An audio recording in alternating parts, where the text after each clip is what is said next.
Wondering how to go from complete sewing beginner to making clothes that you'll actually wear? I'm about to save you months of confusion and diving into YouTube rabbit holes. These are my first 4 makes. I'm still wearing every single one of these pieces 4 years after I started my sewing journey. Let me show you exactly how I did it. The game changer for me was discovering this book, which is Love at First Stitch by Tilly and the Buttons. This book is aimed at complete beginners. It breaks down everything from understanding patterns and basic techniques. The visual guides in this are just chef's kiss.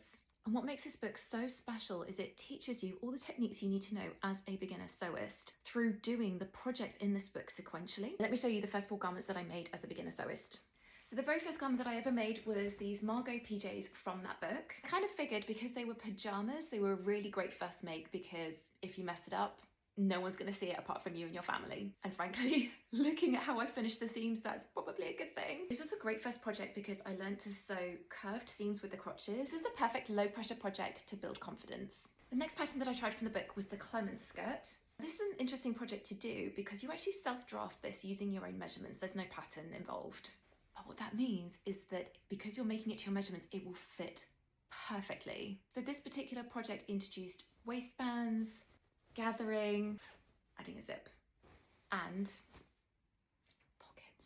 The third beginner sewing project that I did was another Tilly and the Buttons pattern, but this was a standalone pattern, didn't actually come from that book, and it's this, the Stevie dress.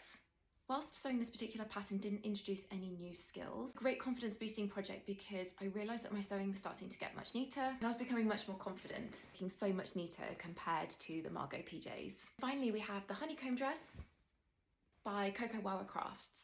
So this dress pulled together all of the techniques that I'd learned from my previous makes and introduced some fairly tricky new concepts. A collar, buttonholes, a burrito method for a clean finish on the inside here with the yoke. Now the colour isn't perfect, but I loved making this project, and do you know what? I still wear this dress and I get compliments from strangers when I wear this dress. It's also a really nice project to do because you've got the ties, you can get some shaping at the waist without using tailoring techniques. 4 years on, I'm still wearing every single one of these garments, even the PJs. If you'd like some more beginner-friendly sewing content that focuses on projects that you'll actually wear for years, make sure that you give me a follow. Drop a comment with what you want to make first, and I'll send you some recommendations for some beginner sewing patterns.